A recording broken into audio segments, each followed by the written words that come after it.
दुनिया की दो बड़ी अर्थव्यवस्था इस वक्त आपस में टकराने में लगी है। पहली अमेरिका और दूसरा चीन। डोनाल्ड ट्रंप ने आते ही कहा था कि वो रेसिप्रोकल टैक्स लगाएंगे, जो देश उनके ऊपर जितना टैक्स लगाता है उतना ही टैक्स वो भी लगाएंगे। इसी कड़ी में डोनाल्ड ट्रंप ने चाइना के ऊपर 34% का टैक्स लगा दिया, जिसके जवाब में चीन ने भी अमेरिका के ऊपर 34% का टैक्स लगा दिया। लेकिन अमेरिका का बाजार इससे ध्वस्त हो गया और लगभग 3 ट्रिलियन से ज्यादा की इकोनॉमी अलग अलग स्तर पर वो ध्वस्त होती हुई नजर आ रही है। अमेरिका में फिलहाल हाहाकार मचा है। तो चीन जीत पाएगा इस लड़ाई में, टैरिफ वॉर में, या फिर डोनाल्ड ट्रंप ही बाजी मारेंगे? उसी पर आज चर्चा करेंगे।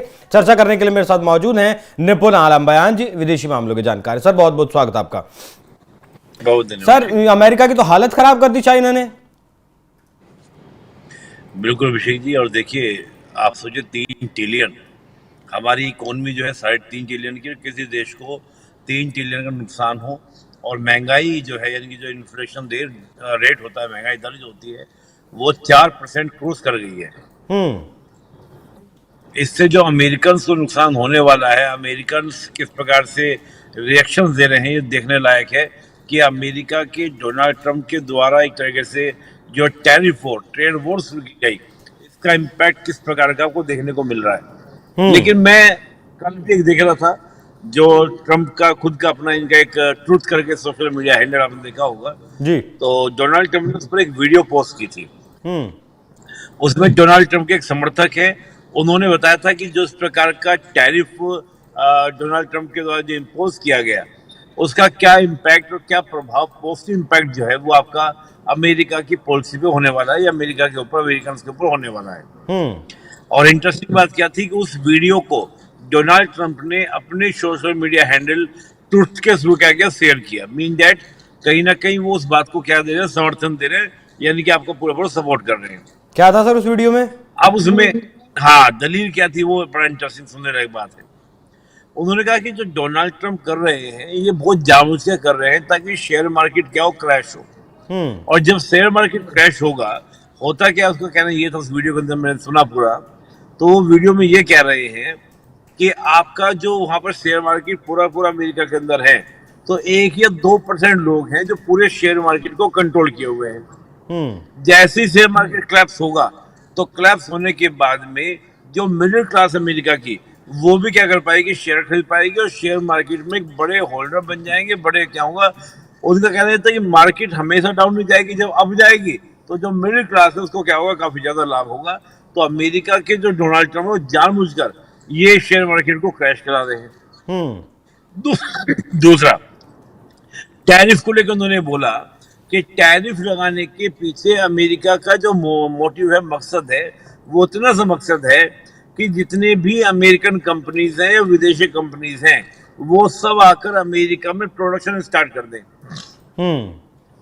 अभी जो हमको बाहर से परचेज करना पड़ रहा है, वो परचेज करना ही नहीं पड़ेगा, हमारे यहाँ पर खुद मैन्युफैक्चरिंग होने लगेगी। मैन्युफैक्चरिंग होने से क्या होगा, लोगों को जॉब मिलेगी, हमको बाहर से इंपोर्ट करना नहीं पड़ेगा, हमारा पैसा हमारे यहाँ पर क्या हो जाएगा, रुक जाएगा। हम जो सप्लाई चेन पे जो हमारी डिपेंडेंसी वो खत्म हो जाएगी। इस बात को लेकर डोनाल्ड ट्रंप जो है टैरिफ को क्या कर रहे हैं, ये घोषणाएं कर रहे हैं, जिससे जो अमेरिकन इन्वेस्टर भी हैं वो बाहर जाने की बजाय खुद अमेरिका में आके क्या करने लगे, इन्वेस्टमेंट करने लगे, जिससे अमेरिका के इन्वेस्टमेंट बढ़ जाएंगे, फंड अमेरिका के अमेरिका में आ जाएंगे, प्रोडक्शन इंक्रीज होगा और आपको जॉब मिलेगी। ये सीधा सीधा सोची समझी नीति के तहत डोनाल्ड ट्रंप ऐसा कर रहे हैं। नहीं सर, जिस तरीके से मार्केट क्रैश हो रहा है वो कहीं दांव उल्टा पड़ता तो नहीं दिख रहा है। नहीं देखिए, अब वही बात है, मैं नहीं कह रहा हूँ कि मैं कह रहा हूँ, ये तो डोनाल्ड ट्रंप ने जो अपनी सोशल मीडिया में वीडियो रिलीज किया, उनकी सोच हो सकती है ये, लेकिन जरूरी तो नहीं है ना कि जो जिस सोच के हिसाब से उन्होंने काम किया वो सही साबित हो। वो साबित करने के लिए चल रहा है और उनका हैंडल यानी कि शेयर करना। लेकिन जब मैं बात ये कहता हूँ कि जो बड़े बड़े कॉर्पोरेट हैं जो शेयर मार्केट में होल्ड करके बैठे हुए हैं, उनकी अगर शेयर मार्केट क्या होती है, आपकी क्रैश करती है, तो उनको जो नुकसान होगा, क्या वो अमेरिका का नुकसान नहीं है? वो डेफिनेटली अमेरिका का नुकसान है। आज 3 ट्रिलियन आपका अमेरिका का नुकसान होता है, तो जो 3 ट्रिलियन से मिलने वाला टैक्स था जो अमेरिकन गवर्नमेंट को मिलता, वो अब नहीं मिलेगा। ये सीधा सीधा नुकसान है। और अगर वाकई में डोनाल्ड ट्रम्प एक बड़ा गेम करने का प्रयास कर रहे हैं टॉप इन्वेस्टर के साथ में या जो टॉप शेयर मार्केट के होल्डर्स हैं उनके साथ में, तो वो इतना ना कर दे कि वो खुद ही पूरी मार्केट को क्रैश कर दे, तब डोनाल्ड ट्रम्प क्या करेंगे? तब उनका कोई ऑप्शन नहीं होगा, कोई विकल्प नहीं होगा। और देखिए ये जो पूरी कहानी है क्या, देखिए एक ग्लोबलाइजेशन का दौर था जो अमेरिका लेकर आया था 90s में कि पूरी दुनिया में हम विमंडलीकरण करेंगे, वैश्वीकरण करेंगे, ग्लोबलाइजेशन करेंगे। आज वही अमेरिका प्रोटेक्शनिज्म की ओर बढ़ रहा है, संरक्षणवाद की ओर बढ़ रहा है।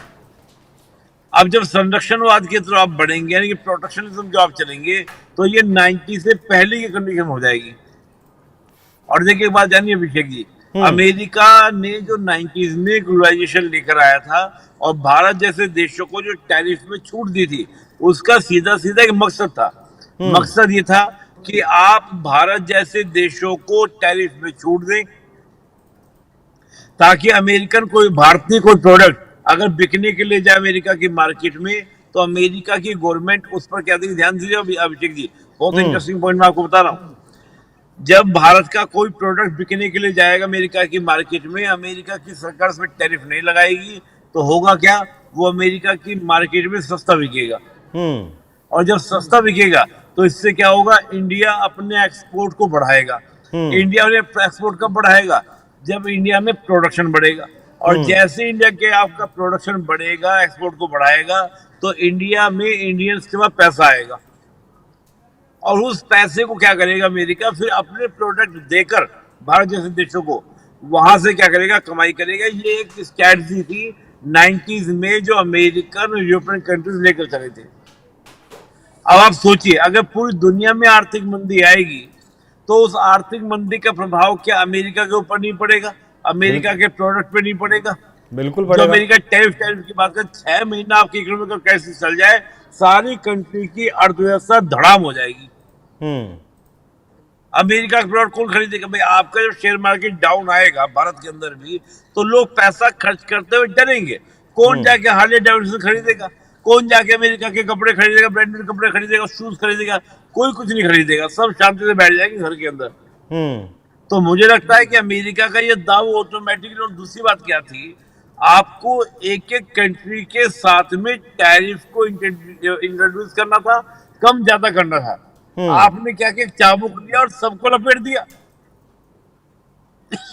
एक इकोनॉमी का सिंपल से थ्योरी, मैं इकोनॉमी पढ़ाता नहीं हूँ, लेकिन इकोनॉमी पढ़ा हूँ पोस्ट ग्रेजुएशन में। तो हम इकोनॉमी में बचपन में एक सिद्धांत पढ़े हैं, पोर्टफोलियो मैनेजमेंट। मतलब सारे फल एक टोकरे में मत डालो। मान लीजिए एक आपका फेल हो गया तो दूसरे से आपकी इनकम आती रहेगी, आप जीरो पे नहीं आएंगे। अभी स्थिति क्या करे डोनाल्ड ट्रम्प, सभी के साथ आपने टैरिफ वॉर चल दिया, चाहे भारत हो, ऑस्ट्रेलिया हो, न्यूजीलैंड हो, जापान हो, साउथ कोरिया हो, चीन हो। इवन आपने तो ये तक किया कि चीन, साउथ कोरिया, जापान जो आपस में शत्रुता का व्यवहार रखते थे, उनको भी आपने एक महीने बिठा दिया। उधर ईयू को बिठा दिया, कह रहा है कि आओ मिल, ईयू को बिठा दिया। और चीन अब भारत को कह रहा है कि आओ मिलकर अमेरिका के टैरिफ वॉर का क्या करते हैं, मुकाबला करते हैं। तो अकेले आप और सारी दुनिया एक तरफ, आपने जंग छेड़ी पूरी दुनिया के अगेंस्ट, तो जीत तो नहीं पाएंगे ना इस जंग को। पूरी दुनिया से लड़ पाएगा? ठीक है, नहीं जीत पाएंगे सर। एक और सवाल मेरा आखिर में, इस टैरिफ वॉर के चक्कर में एलन मस्क का सबसे ज्यादा नुकसान हुआ है। मतलब जिस दिन से डोनाल्ड ट्रंप राष्ट्रपति बने हैं उस दिन से कोई दिन ऐसा नहीं आया जिस दिन एलन मस्क की टेस्ला हो या फिर स्टारलिंक हो, जितने भी उनके कंपनियां हैं, किसी के भी शेयर मार्केट में इजाफा देखने को मिला, सब लगातार घट रहे हैं। अब जो चाइना वाला मसला था, इसमें 7% से ज्यादा का नुकसान है अकेले एलन मस्क को। ये कोई दुश्मनी तो नहीं निकाल रहे हैं एलन मस्क से? नहीं ऐसा तो नहीं है। आप आईफोन देखिए, जितने आप देखिए, सबके शेयर डाउन हो गए हैं। सबके 2, 2.5, 3% तक हैं सर, लेकिन एलन मस्क 7% की गिरावट पर हैं। मैं कहा, वही मैं कह रहा हूं कि 68% तक कई कंपनियां चली गई हैं, 3-4 सब हैं, उसमें एलन मस्क की कंपनी भी है। तो मैं वही कह रहा हूं, तो जो अमेरिका, अब देखिए ये चीज ऐसी हो गई है, अब जैसे जैसे आगे बढ़ेंगे, 2-4 दिन 5 दिन आगे बढ़ेंगे, मुझे ऐसा लग रहा है कि इतना नुकसान अमेरिकन नहीं झेल पाएंगे। वो कुछ ना कुछ टैरिफ में क्या करेंगे, चेंजेस लाएंगे। मुझे नहीं लगता कि इतना लंबा चला पाएंगे। आप सोचिए कि अमेरिकन की जो आपका कॉस्टिंग है जो डेली यूजेस वस्तुएं हैं वो भी आपकी महंगी हो रही हैं। अब एक इंटरेस्टिंग मैं आपको बताता हूँ, भारत में ऑटोमोबाइल इंडस्ट्री जो है वो 4 दिन बाद यानी कि 8 तारीख को उसमें सब में पैसे आपके हाइप होने वाले हैं। भारत के ऑटोमोबाइल इंडस्ट्री के अंदर आज मैं देख रहा था, कल सारी कंपनियों का सर्कुलर मैंने देखा तो सारी की सारी, आप बाइक लेने जाएंगे वो महंगी, आपकी कार लेने जाएंगे वो महंगी, आप फोन लेने जाएंगे वो महंगे, हर चीज आपके अगर आप महंगी कर देंगे, फोन कार ये ऐसे आइटम है जो बहुत बड़ी मात्रा में खरीदे जाते हैं। और इन इंडस्ट्री में अगर आपकी आग लगेगी, ये महंगे होंगे तो ऑटोमेटिकली लोग क्या करेंगे, पैसे को होल्ड कर देंगे, हमको खरीदना नहीं है भाई, अभी महंगा हो रहा है, हम नहीं खरीद रहे हैं। 8 तारीख से पहले आप देखेंगे, 8 तारीख को जो ये पूरा इंक्रीज हो रहा है सब रेट, उससे पहले लोग जाकर खरीदने का प्रयास कर रहे हैं, बाद में नहीं खरीदेंगे, लोग वेट कर लेंगे। तो इसका नुकसान सीधा सीधा क्या होगा, पूरे इंटरनेशनल मार्केट का होगा, पूरी इंटरनेशनल मार्केट की जो सेल है वो क्या हो जाएगी, धड़ाम हो जाएगी सर। और कहते हैं ना कि लगेगी आग तो आएंगे कई घर जद में। इस देश में अमेरिका के अलावा और भी तो मकान हैं, और उस आग से अमेरिका खुद थोड़ा बच पाएगा सर।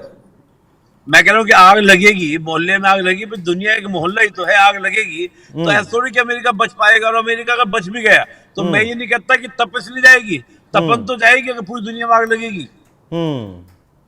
गर्माहट, टेम्परेचर तो बढ़ेगा, ग्लोबल वार्मिंग तो बढ़ेगी वहां पर, बिल्कुल।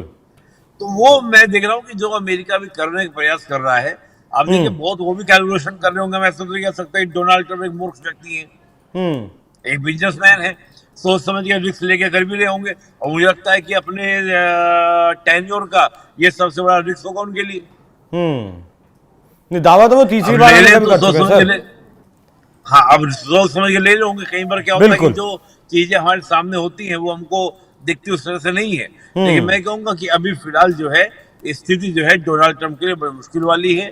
मैं देख रहा हूँ बहुत सारे मीम बनाए जा रहे हैं, बहुत सारी उनकी आलोचना, क्रिटिसिज्म, उनके बारे में दुनिया भर की बातें लिखी जा रही हैं। देखना दिलचस्प होगा कि आगे कैसे कैसे चीजें बढ़ती हैं। बिल्कुल, यही देखना दिलचस्प होगा कि दुनिया में जो आग लगाई है डोनाल्ड ट्रंप में, अब उसकी तपिश डोनाल्ड ट्रंप तक, अमेरिका तक पहुंचती है, पहुंच तो रही है, लेकिन उस आग से नुकसान कितना अमेरिका का होता है, और क्या वापस से फिर उसी नीति पर आते हैं जिस नीति पर पहले चल रहे थे। मतलब जिस तरीके से चीन ने टैक्स लगाया है, फिलहाल तक अमेरिका के जो व्यापारी हैं वो एकदम घुटनों पर हैं, जिस हिसाब से उनका नुकसान हुआ है। अब देखना दिलचस्प होगा कि आने वाले वक्त में क्या कुछ होता है। एलन मस्क सबसे ज्यादा इसमें प्रभावित हुए हैं, जो सबसे ज्यादा करीबी माने जाते हैं डोनाल्ड ट्रंप के। सर बहुत बहुत शुक्रिया, बहुत बहुत धन्यवाद आपका, आपने विस्तार से इतना चर्चा में हिस्सा लिया। आप लोगों को यह चर्चा कैसी लगी कमेंट कर जरूर बताइएगा। नमस्कार।